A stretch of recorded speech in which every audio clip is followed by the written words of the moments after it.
अस्सलाम वालेकुम वरहमतुल्लाहि वबरकातुहू। I am speaking homeo and healer doctor Ayesha Nasir. अपने चैनल समदा healing awareness with homeo knowledge में यूनिक नॉलेज के साथ हाजिर खिदमत हूँ। सुनाएं आप सबका क्या हाल है।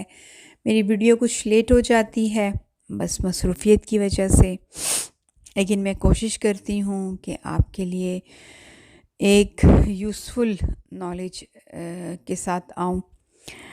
अच्छा जी, समदा हीलिंग सेंटर और फॉरएवर होमियो क्लिनिक हर वक्त आपके खिदमत के लिए हाजिर है और ऑनलाइन सर्विसेज भी समदा हीलिंग सेंटर की मौजूद हैं।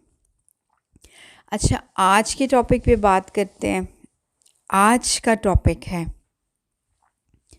दायरा और हम, या दायरे की क्या अहमियत है हमारी ज़िंदगी में।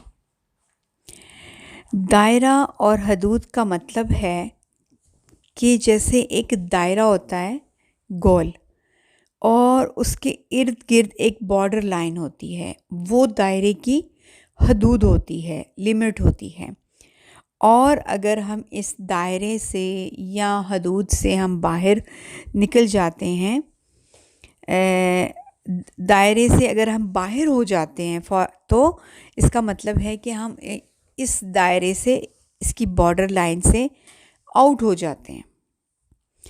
अब हम अपने इर्द गिर्द इस कायनात पर नज़र दौड़ाएं, अल्लाह ताला के इस पैदा करदा निज़ाम पर अगर हम नज़र दौड़ाते हैं तो इस कायनात की हर चीज़ अल्लाह ताला के हुक्म से अपने दायरे और हदूद के अंदर रहकर अपना काम सरअंजाम दे रही है। जैसा कि चाँद है, सूरज है, सितारे हैं, दरिया है, दिन और रात का आना जाना है।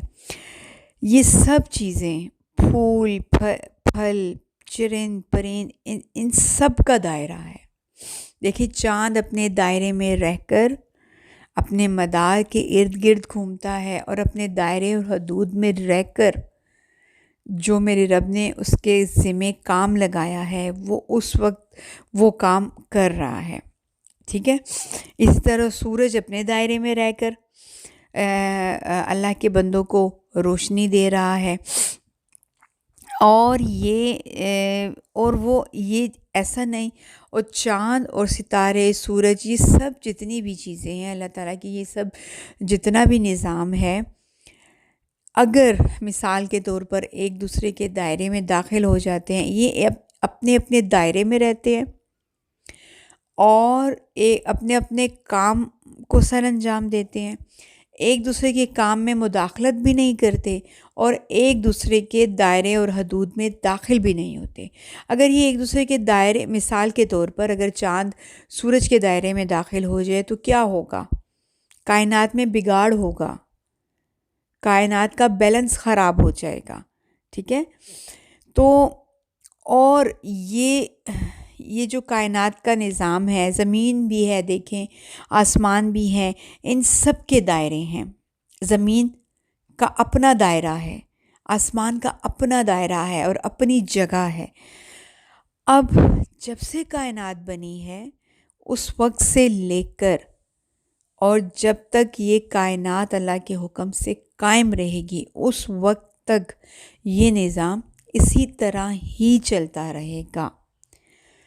और इसी तरह कायनात की हर चीज़ अपने दायरे में रहकर, अपनी हदूद में रहकर अल्लाह के हुक्म से अपने कामों को सरअंजाम देती रहेगी। इसी तरह अगर हम इंसानी जिस्म की तरफ गौर करते हैं, ये जो बशर है, इंसान है, बंदा है, ये भी छुपी हुई कायनात की मानिंद है। यानी हम जो हैं वो एक छुपी हुई कायनात की मानिंद है।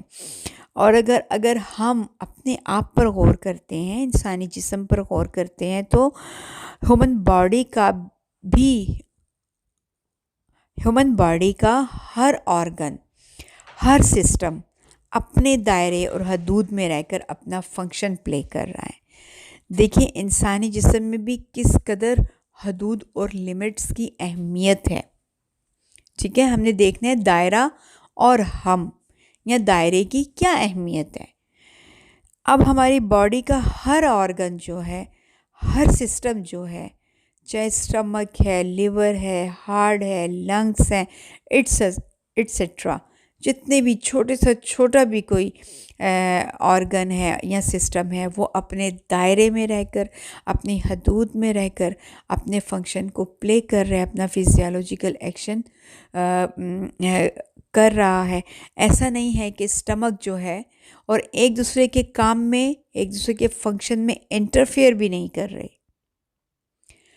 ایسا نہیں ہے کہ اسٹمک لیور کی جگہ آ رہا ہے، لیور اسٹمک کی جگہ آ رہا ہے، یا اسٹمک جو ہے وہ لیور کے کام میں انٹرفیئر کر رہا ہے فنکشن میں، یا لیور جو ہے وہ اسٹمک کے فنکشن میں انٹرفیئر کر رہے. اگر ایسا انسانی جسم میں اگر ایسا کچھ ہو تو اس کا مطلب ہے کہ ہماری ہیومن باڈی میں بھی جو ہے اس کا بیلنس خراب ہو جائے گا، اس میں پیتھولوجیکل چینجز آ جائیں گی، اس میں بگاڑ پیدا ہو جائے گا اور انتشار پیدا ہو جائے گا. اور میرا خیال کہتا ہے کہ زندگی کا وجود بھی پھر ممکن نہ رہے، یعنی کہ زندگی ختم ہو جائے اگر اس طرح سے ہو. اور یہ اس ٹائم تک چلتا رہے گا جب سے اللہ تعالیٰ نے بشر کو پیدا کیا، اور رہتی دنیا تک، جب تک جتنے بھی انسان اس دنیا میں پیدا ہوں گے وہ ان کا یہی سسٹم چلتا رہے گا کہ اپنے دائرے اور حدود میں رہ کر اپنے کاموں کو سر انجام دینا. دیکھیں کہ دائرے کی کس قدر اہمیت ہے، حدود اور لمٹس کی کس قدر اہمیت ہے، اور ہمیں کس قدر دائروں کو پہچاننا چاہیے.